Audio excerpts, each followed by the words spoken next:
అందరికి నమస్కారం అండి.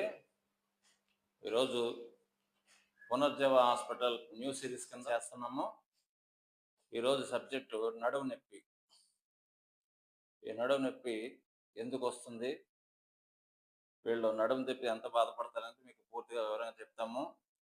ఈ నడుము నొప్పి అనేది వెన్నుపూస కంప్లైంట్స్లో ఒక భాగం. ఉదాహరణకి మనం వెన్నుపూసల్లో మొదటిది మెడ వెన్నుపూసలు, దాన్ని కటివాతం అంటారు ఇంగ్లీష్లో. Cervical spondylosis.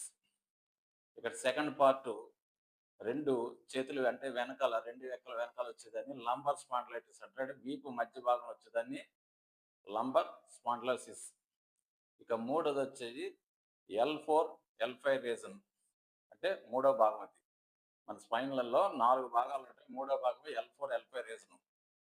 ఇక ఈ L4, L5 రీజన్లో ఈ వెన్నుపూసల మధ్యన వచ్చే గ్యాప్, అంటే వెన్నుపూసలు అరగడం కానీ, వెన్నుపూసల మధ్యన లూబ్రికేషన్ తగ్గడం వల్ల కానీ, గతంలో వీళ్ళు ఎప్పుడైనా పడిపోయినప్పుడు యాక్సిడెంటల్గా జరగడం, అంటే బల్జెస్ పక్కగా జరగడం కానీ, లేకపోతే గ్యాప్ వెన్నుపూసకి వెన్నుపూసకి మధ్యలో గ్యాప్ రావడం కానీ, లేకపోతే దగ్గరికి నొక్కుపోవటం వలన ఈ కంప్లైంట్, అంటే ఈ వెన్నుపూస కంప్లైంట్ వస్తుంది.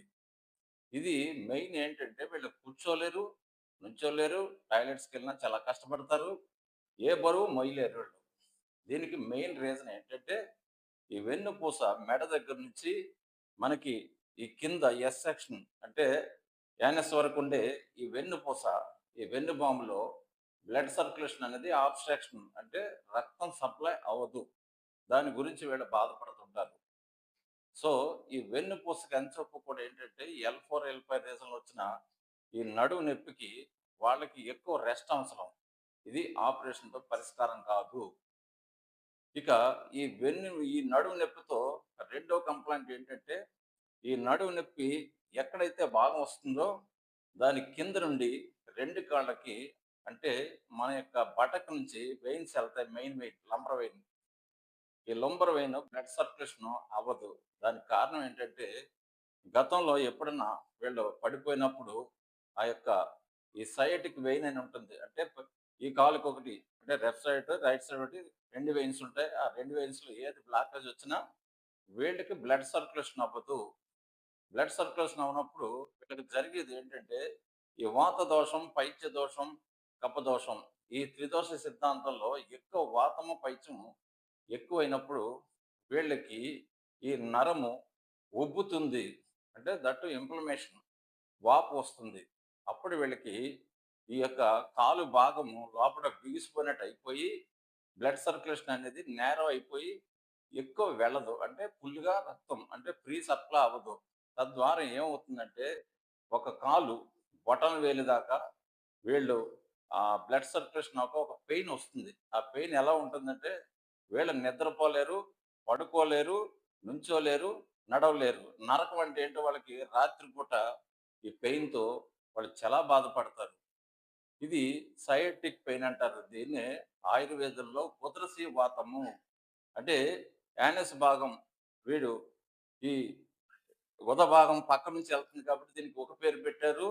నెక్స్ట్ ఉద్దరసి అంటే మనకి ఒక పక్షి రాబంద్ అనే పక్షి ఉంటుంది. లేకపోతే ఇప్పుడు గరుడ పక్షి ఉంటుంది కదా!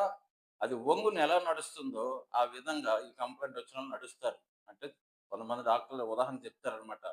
కాబట్టి సయాటికా అనేది ఎప్పుడు కూడా అది బ్లడ్ సర్క్యులేషన్ అవ్వక నరం డ్యామేజ్ అయ్యి ఈ సమస్య స్టార్ట్ అవుతుంది.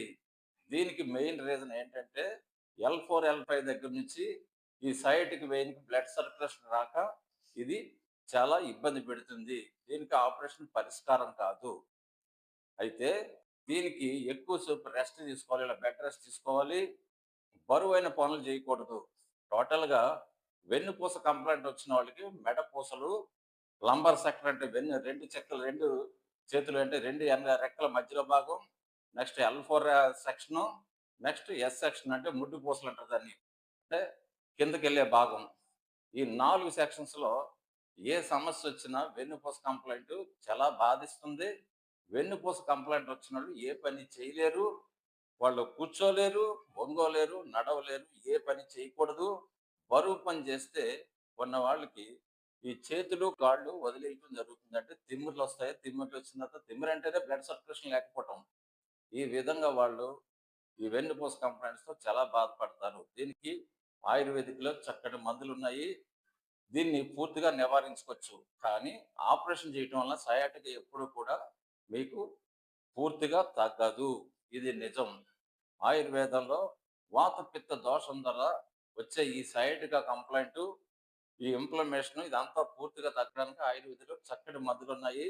దీని చికిత్స కొరకు పై నంబర్‌ని సంప్రదించండి. థాంక్